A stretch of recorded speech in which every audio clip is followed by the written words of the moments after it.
On this episode of the AAF Exchange, a new Fed chair, appropriations move forward, and a healthcare update.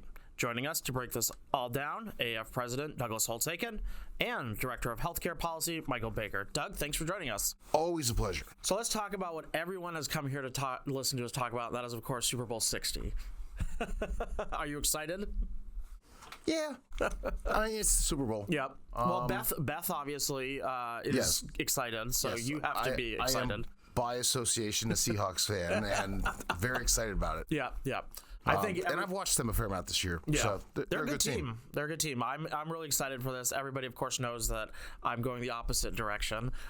If you're a regular listener to the podcast, I would assume you know by now I'm a Patriots fan. So I'm very excited. Good, evil. It's one of those things. Yeah, we try to balance it out on this podcast, the good and the evil. Yes. Anyways, I'm sure that one of us will be happy next week on Monday. And we'll leave it at that. Yeah, let's not get our hopes up. Anyway. What else has been on your mind?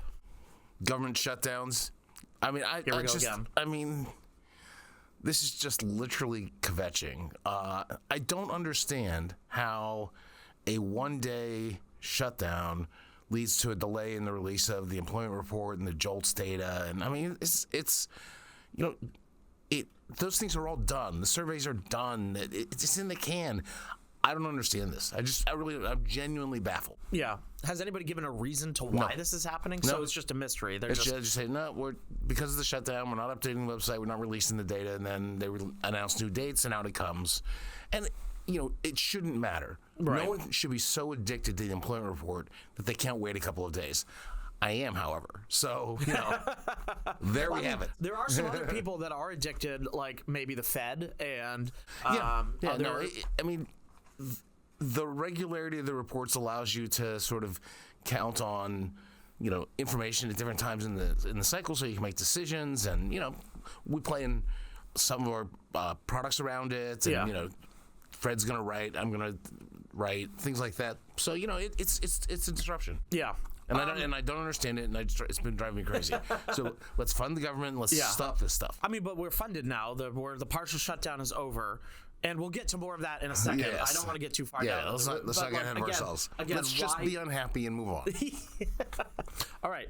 Speaking of the Fed, though, President Trump nominated a new Fed chairman of the Federal Reserve. Announced his intent to nominate. Yes. Got to get the wording right. Yeah. A lot of hurdles here. What will this mean for the direction of the Fed? It's going to be really interesting.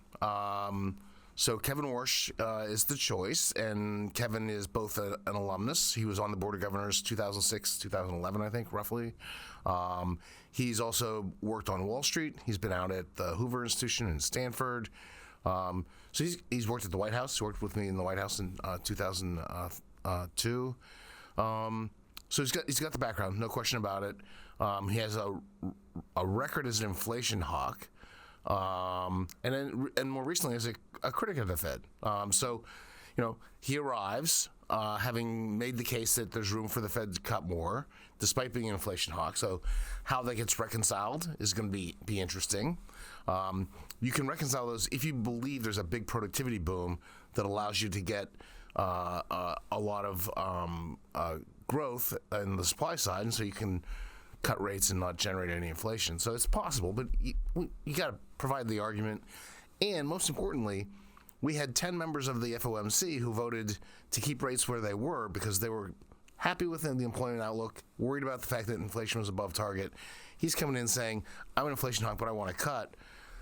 How does he persuade the 10? So when push comes to shove, I think his biggest job is the leadership job. Mm-hmm. He's got an open market committee that is divided. We've had a lot of dissents. He's going to come in. He may not agree with the majority. He's got to get them to yes and explain in a compelling fashion to the public how they got to yes for their decision. I think that's everything. Mm-hmm. And we'll see. I'm sure we'll learn a lot more of that as he goes up to when he's officially nominated and goes up to Capitol Hill and sits before the banking committee and. So there are a couple hurdles on that front. Number one, we've had members of the banking committee, Senator Tillis in particular, say they will not consider a nominee until the investigation into Jerome Powell is dropped. So That's hanging out there. Put that aside. He has to first be confirmed as a member of the Board of Governors, and Powell will continue to be chairman until May. He then has a second set of confirmation hearings to become the chairman. So he gets 2 rounds, and in between, I think there are 2 FOMC meetings, so he'll have a voting record when he shows up for the confirmation for chairman. So it's going to be a fun spring. Interesting. Yeah, we'll have to keep an eye on all that, and I'm sure we'll keep talking about that. But we did get some data this week, even though the delay of the jobs report, the big one. What do we know about the economy as it stands now? I think what we learned this week is that the labor market continues to weaken. Everything we learned, whether it's the ISM for manufacturing or services, for manufacturing, employment's still contracting, services has gotten weaker. New claims for unemployment insurance jumped up 22,000. Continuing claims remain pretty high. Challenger and Gray, a lot of layoffs reported there. The JOLTS data just came out, and job openings continue to decline. Hire rate hasn't changed, so we're not filling any of them. So, this is not a vibrant labor market. Yeah. It hasn't been, and all the data continues to continued weakening. Yeah, I mean, a lot of the headlines this week were Amazon lays off. I mean, Washington Post laid off. I'm not sure that's, but there's a lot of layoffs going on in the economy right now. And it puts the Fed in a tough position because you've got a weak labor market and inflation above target. Which one are you going to pay attention to? You can't do everything. The dual mandate is going to come into play. Yeah. The other person that was up on Capitol Hill this week was Scott Bessent, Secretary Bessent. He was testifying before Congress.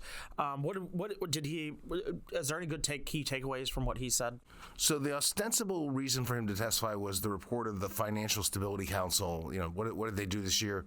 And what he essentially said is, look, past FSOCs have gotten it wrong. They've been identifying these systemically important financial institutions, SIFIs. The most important thing is growth. We need to tailor the regulatory structure to maximize growth, provide lending and capital formation. That is the way that you avoid having financial crises, to have solid growth. So it's a different philosophy, and he went up there to pitch that to the members of the Financial Services Committee and the Senate Banking Committee. But in the process of being there, you hear about everything, right? The tariffs, aren't they really a bad idea? Many people disagree with those. What about this tax cut? Was that really a big idea? When are we going to worry about the deficit? Sort of everything that you could imagine came up. Yeah. And of course, he led the search for the Fed chair. So, Fed independence came up, and he made the claim that the Fed's independence had been damaged because they had done a bad job on inflation. Independence comes from the public trusting them, and they don't anymore. And so that raised a lot of hackles. And he'll go for another round in the Senate, and I think at the end of the day, many people will agree to disagree and move on. Yeah, sounds like the norm these days. Yes. All right, but so let's stay on Congress. This week they finalized nearly all of the appropriations bills and passed a continuing resolution to keep DHS open, averting that partial shutdown. Catch us up and talk us through where we go from here. So these are all the fiscal 2026 appropriations. We should be receiving, but we have not, the president's budget for fiscal 2027. So what we should be doing right now is looking at what the president's proposed for the next fiscal year so that they can do budget resolutions in the House and Senate, which they will not do, so that they can have targets for the appropriations, which they will not do, and then we would get everything done by September 30th, which I doubt we will do. So this process is fundamentally broken. Yeah. I mean, there's no question about it. Lessons from the last cycle are that when the president put out his skinny budget last year, which didn't have a lot of detail, just had this sort of top lines, it featured these draconian cuts across the board practically, and then big plus-ups in military spending. And that's not how it played out, right? Predictably, if you're going to have to get it through the Senate, you're going to have 60 votes, and that means you're going to have to respect the wishes of both parties to some extent. You didn't come close to the president's budget. So all the hand-wringing that you heard about that budget, I think, continues to be just an advertisement for what their stated position. It's not really a serious governing document anymore. Yeah. And so What matters is what the House and Senate are going to do, and they haven't shown their hand yet. Mm-hmm. Yeah, I mean, going back to something, the process being broken. I mean, going forward, I mean, we've lived through how many shutdowns? I can't even count at this point.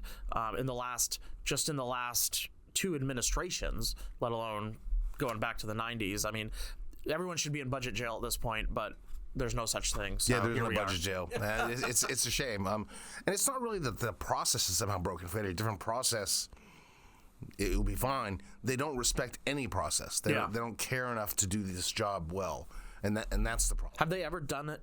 Have they ever done it from start to finish?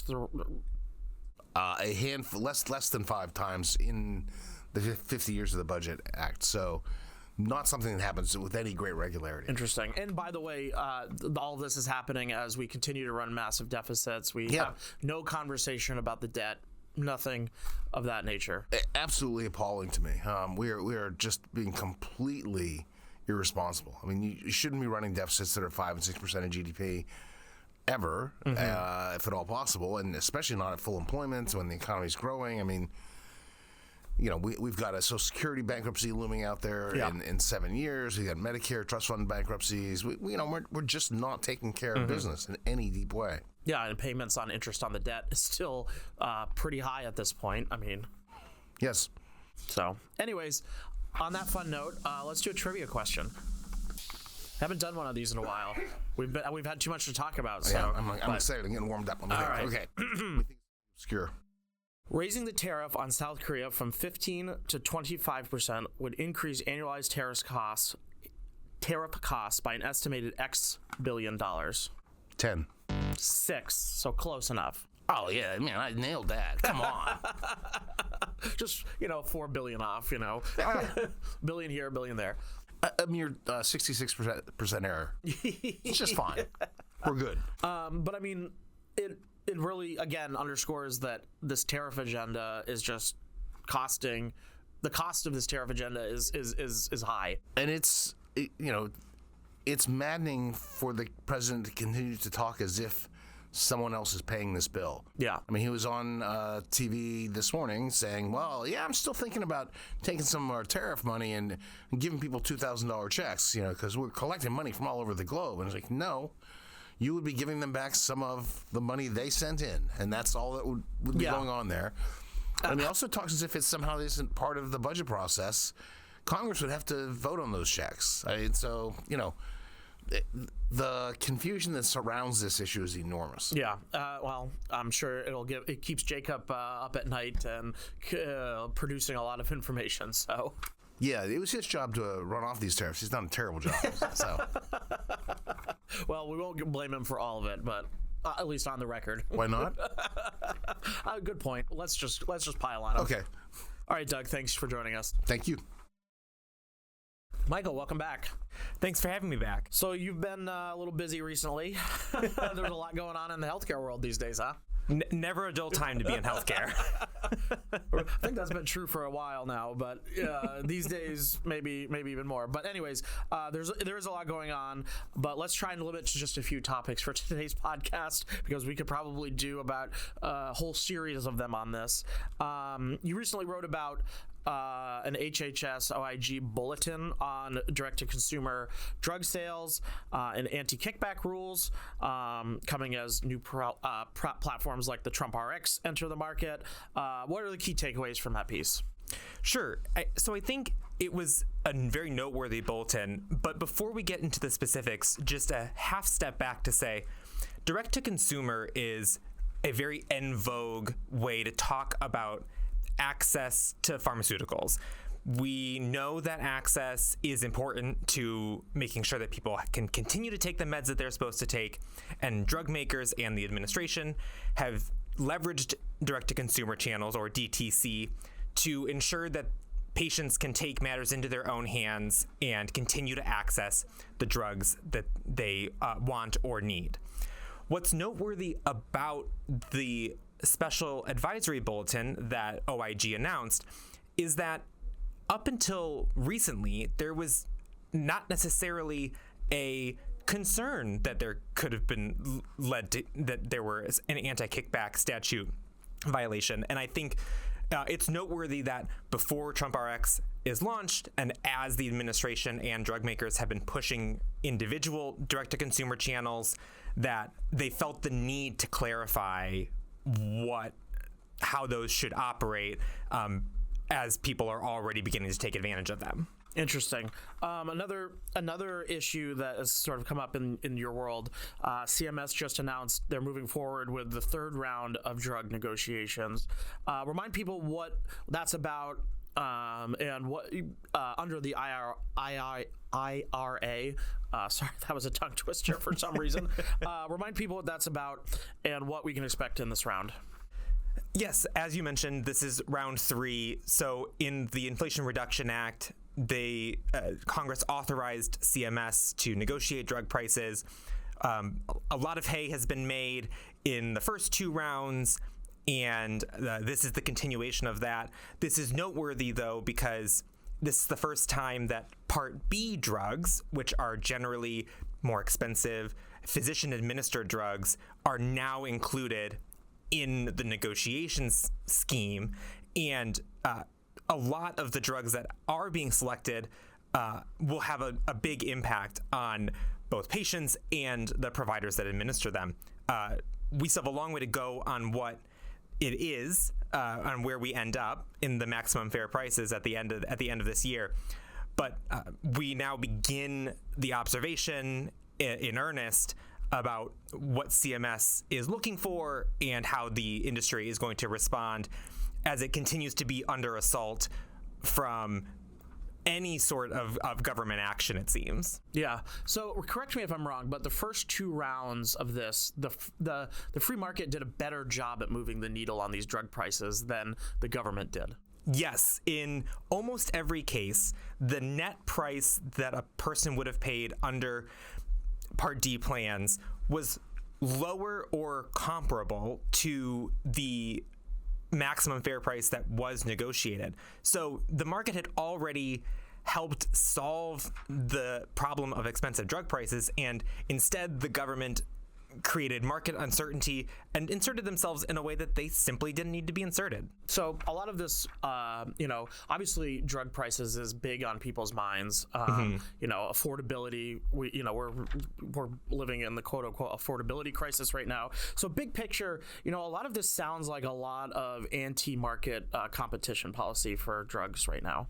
Yes, that's exactly right. And I think what makes it the most worrisome is that it is under the guise, as you mentioned, affordability is the buzzword of the day, and they are taking these actions under the guise of helping to solve market problems. But what we've seen is that every action that has been taken is market distorting and is creating winners and losers outside of where the market is determining where those winners and losers should be. And so you're right, this is absolutely an anti-competitive bend in an area that has long needed more competition. Mm-hmm. It really does seem like, again, like you said, picking the winners and losers, which we've seen it happen in other policy areas, energy, intervention in businesses, things like buying shares in businesses. And it's just an unfortunate trend that's happening a lot in policy right now. Yes. Very unfortunate, to a softer word than I would use, but very unfortunate nonetheless. I try to be a little more diplomatic than but anyways, Michael, thanks for coming on and breaking this all down for us. Obviously, this isn't the end of drug policy and conversation. It's not the end of affordability conversation. So I'm sure will have a lot more to say about this in the coming days, months, years, etc. Thanks for having me on.